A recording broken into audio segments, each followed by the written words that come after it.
अगर आप ये सिर्फ 12 चैप्टर OUT UG 2024 में स्पेसिफिकली फिजिक्स पोर्शन में कवर करते हो, आपको 66 क्वेश्चन में से 60 प्लस लाने से कोई नहीं रोक सकता, क्योंकि यहाँ से डायरेक्ट क्वेश्चन आता है। हेलो फ्रेंड्स, मेरा नाम है गौतम और आप सभी को स्वागत है हमारे यूट्यूब चैनल में, जहाँ पर होता है सिर्फ और सिर्फ टू द पॉइंट बातें और कुछ बोकस बातें नहीं। तो फ्रेंड्स, आज हम डिस्कस करेंगे OUT UG 2024 के लिए स्पेसिफिकली फिजिक्स पोर्शन में, जो कि टफेस्ट चैप्टर है। 11th और 12th में क्या पढ़े क्या छोड़े, ताकि अभी जो भी आपके पास टाइम है सिर्फ 2 महीना, इन 2 महीने में 66 क्वेश्चन में से 60 प्लस क्वेश्चन इजीली करेक्ट कर सकते हैं। अगर आप सच में चाहते हो सिलेक्शन, इस वीडियो को एक भी सेकंड स्किप मत करना, क्योंकि आप सभी को अच्छे से पता होगा half knowledge is more dangerous. देखो, जो भी डिटेल में बताऊंगा ध्यान से सुनिएगा। फिजिक्स में स्पेसिफिकली 2024 में मार्किंग प्रोसेस क्या है, ध्यान से सुनो। आपको पता होगा इस बार 66 क्वेश्चन ही आएगा। 2023 में भी 66 क्वेश्चन आया था, लेकिन 2022 में फिजिक्स में 50 क्वेश्चन ही आ रहा था। लेकिन इस बार 2024 में टोटल 66 क्वेश्चन ही आएंगे। और पॉजिटिव बात यह है कि there is no negative marking in physics. Physics में कोई भी नेगेटिव मार्किंग नहीं है, आपके लिए बहुत ही बड़ी गुड न्यूज़। लास्ट ये है कि वीडियो के लास्ट में एक ऐसा सीक्रेट तरीका बताऊंगा, यानी कि सीक्रेट टिक, जिससे अगर आप कोई भी फॉलो करेगा वो इजीली 66 में से 60 प्लस इजीली करेगा। वो कैसा करेगा आप सब कुछ बताऊंगा, ध्यान से देखना, ओके। क्योंकि आपको ये तो पता होगा कि फिजिक्स नीट हो या फिर OUT हो, उन सभी में टफेस्ट चैप्टर होता है। और मिसकॉन्सेप्ट क्या है मैं बता रहा हूँ। जब मैं पढ़ाई कर रहा था, OUT UG के लिए प्रिपरेशन कर रहा था, उस टाइम पर मेरे अंदर एक मिसकॉन्सेप्शन था कि मैं सोच रहा था अगर मैं नीट के लिए प्रिपेयर कर रहा हूँ तो मैं चुटकी में से OUT UG क्रैक कर लूँगा, क्योंकि नीट और OUT का सिलेबस लगभग सेम है, 99.99% सेम है। लेकिन मैं आपको ये बता रहा हूँ, आपका लिए एक बहुत ही बड़ा मिसकॉन्सेप्ट ये है कि नीट और OUT UG का फिजिक्स क्वेश्चन डिफर होता है, यानी कि अलग अलग होता है। ध्यान से देखोगे वीडियो को तो आप डेफिनेटली समझ पाओगे कि आप कैसे क्रैक करोगे OUT UG में स्पेसिफिकली फिजिक्स क्वेश्चन को, ओके। नेक्स्ट पॉइंट है, OUT UG में जो भी फिजिक्स क्वेश्चन पूछता है वो कितने प्रकार का होता है, यानी कि टाइप ऑफ क्वेश्चन कितना है। ध्यान से सुनेगा। OUT UG में जो भी क्वेश्चन पूछता है, फर्स्ट होता है न्यूमेरिकल, सेकंड होता है थ्योरेटिकल, थर्ड होता है प्रीवियस ईयर पेपर, उनमें से कुछ क्वेश्चन, फोर्थ होता है कुछ ही न्यू पैटर्न। इन चारों चैप्टर को कवर करके OUT UG मेनली फोकस करता है फिजिक्स पोर्शन में, ओके।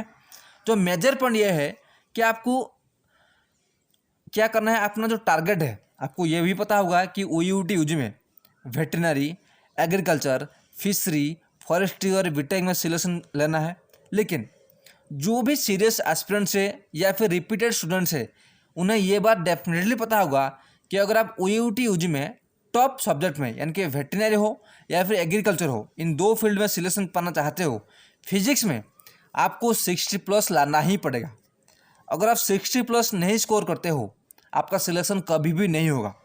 भले आप फिशरी में, फॉरेस्ट्री में या फिर बीटेक में ले जाओ, लेकिन वेटरनरी और एग्रीकल्चर में आपका कभी भी सिलेक्शन नहीं होगा। अगर आप चाहते हो सिलेक्शन वेटरनरी और एग्रीकल्चर में, क्योंकि आपको पता हुआ वेटरनरी और एग्रीकल्चर में बहुत ज़्यादा कैरियर स्कोप है अभी के टाइम पर, इसलिए फिजिक्स में 60 प्लस तो लाना ही पड़ेगा अगर आप चाहते हो सिलेक्शन, क्योंकि कंपटीशन कितना टफ है मुझे बताने की ज़रूरत नहीं है। और ये भी मैं बता रहा हूँ कि हर साल OUT UG में कुछ ना कुछ चेंजेस होता है। वो चेंजेस क्या है, सैलरी कितना बढ़े इस साल बढ़ा है, एग्जाम पैटर्न क्या है, एज लिमिट क्या है, हॉस्टल फैसिलिटीज़ क्या है, उसके साथ केमिस्ट्री के लिए क्या स्ट्रैटेजी रहेगा, सिलेक्टेड चैप्टर क्या है, बायो के लिए सिलेक्टेड चैप्टर क्या है, सीक्रेट स्ट्रैटेजी कैसे आप कम पढ़ के, अभी आपको पता होगा 2 महीना ही बाकी है, 2 महीने में कम पढ़ के कम सिलेबस करके, यानी कि जो भी ज़रूरी है उन चैप्टर को पढ़ के इजीली टॉप स्कोर कर सकते हो। उस वीडियो को डिस्क्रिप्शन में दे दूंगा, जाकर 1 बाय 1 देख लेना, ओके। अभी मैं बताता हूँ कि आप कैसे OUT UG में बहुत ही इजीली इस बार क्रैक कर सकते हो, ओके। लेकिन उससे पहले मैं आपको की पॉइंट बताना चाहूँगा काइंडली वीडियो को एक लाइक कर देना और चैनल को सब्सक्राइब करके टेलीग्राम पर ज्वाइन हो जाना, क्योंकि ये जो मैं आपको डाटा टेबल दे रहा हूँ ना, यानी कि most important chapter in physics, वो कौन कौन सी मेरिट पर बेस्ड है। फर्स्ट है प्रीवियस ईयर पेपर। मैं लगभग 5 या 10 साल की प्रीवियस ईयर पेपर चूज़ करके, लगभग मुझे 10 दिन, मेरा इसलिए वीडियो डिले होता है, मुझे लगभग 10-12 दिन लगा प्रॉपर 5-6 साल की पेपर एनालिसिस करने में। हर एक चैप्टर में कितना क्वेश्चन आया है हर एक साल में, वो सब कुछ डिस्कस करूँगा। सेकंड है जो मेरे खुद के 4 साल की एक्सपीरियंस है, उसके बेसिस पर बताऊँगा फिजिक्स में टॉप कैसे करना है। नेक्स्ट है रिपीटेड क्वेश्चन कहाँ से कितना आया है, वो भी मैं बताऊँगा। देखो अभी मैं चैप्टर तो बताऊँगा, लेकिन टेलीग्राम पर ज्वाइन हो जाना ये जो पीडीएफ पाने के लिए। सेकेंड पॉइंट, अगर आप ये जो नोट्स, ये जो पीडीएफ है ना, यानी कि जितने भी चैप्टर में मैं डिस्कस करूँगा, ऑलरेडी मैं आपके लिए स्पेसिफिक बहुत ज़्यादा मेहनत करके नोट्स बना चुका हूँ।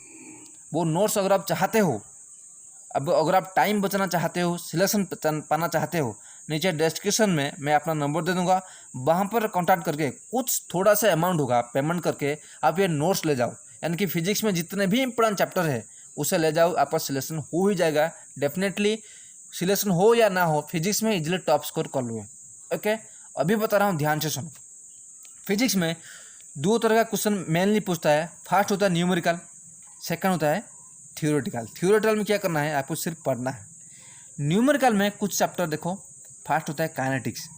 काइनेटिक्स में 2023 में क्वेश्चन आया था 4 क्वेश्चन, 2022 में 3, 2021 में 3, 2020 में 2, 2019 में 2 क्वेश्चन। इसी तरह का क्वेश्चन वो टेस्ट था। लॉज ऑफ मोशन में 2023 में था 4 क्वेश्चन, 2022 में 4 क्वेश्चन, 2021 में 3 क्वेश्चन, 2020 में 3 क्वेश्चन, 2019 में 3 क्वेश्चन। इस तरह का वो टेस्ट था लॉज ऑफ मोशन का। ओके, नेक्स्ट है थर्मोडायनामिक। थर्मोडायनामिक में 2023 में 3 क्वेश्चन आया था, 2022 में 4 क्वेश्चन आया था, 2021 में 3 क्वेश्चन, 2020 में 4 क्वेश्चन, 2019 में 3 क्वेश्चन। उसी तरह वर्क पर एनर्जी में 4 क्वेश्चन, 2022 में 3, 2021 में 4, 2020 में 3, 2019 में 4। उसी तरह जो भी न्यूमेरिकल पोर्शन है ना, kinetics, laws of motion, thermodynamic, work पर energy, magnetic effect of current, oscillation of waves, electrostatic, इतना न्यूमेरिकल पोर्शन। अगर आप ये जो न्यूमेरिकल पोर्शन है जो मेरा पीडीएफ है उनमें से पढ़ोगे या फिर खुद से पढ़ाई लोगे इन चैप्टर को सिर्फ न्यूमेरिकल बेसिस पर, आपको डेफिनेटली 100 में से 100 क्वेश्चन, यानी कि मैं आपको दे रहा हूँ कि एग्जाम्पल 100 अगर न्यूमेरिकल आएगा ना तो यहाँ से ही आएगा। हाई वोल्टेज चैप्टर ये है जो बता रहा हूँ, बहुत ज़्यादा मेहनत लगा है, इसलिए वीडियो को लाइक करना। सेकंड आता है थ्योरेटिकल। थ्योरेटिकल में आपको क्या करना है, atom and nuclei, electronic device, motion of system of properties, properties of bulk modulus, physical world and measurement. अगर आप इन थ्योरेटिकल चैप्टर को सिर्फ पढ़ लोगे ना तो वहाँ से आपको मैक्सिमम क्वेश्चन देखने को मिलेगा। और बाकी रहा जो previous paper new pattern question, वो भी उस पीडीएफ में है, नीचे डिस्क्रिप्शन में चेक करके मुझे कॉन्टैक्ट करके वो नोट्स ले सकते हो इजीली। तो मुझे आशा है फिजिक्स में जो भी आपको इंपॉर्टेंट चैप्टर बता दिया, आपको सब कुछ आ गया हुआ। उसके बाद भी कुछ भी डाउट हो मुझे कॉन्टैक्ट करके बोल सकते हो। और हाँ, काइंडली एक बार नीचे कमेंट करना कि आपका 11th और 12th में कितना परसेंटेज आया है, और उसके साथ आपका कैटेगरी क्या है, SC ST green card holder, उसके बेसिस पर बताऊंगा क्या पढ़ना है, कितना स्कोर करना है, जैसे आपका सिलेक्शन हो सके। आज से इतना ही, मिलता है नेक्स्ट वीडियो में। और हाँ, टेलीग्राम पर ज्वाइन हो जाना ये जो PDF पाने के लिए। मिलता है नेक्स्ट वीडियो में। Keep smiling.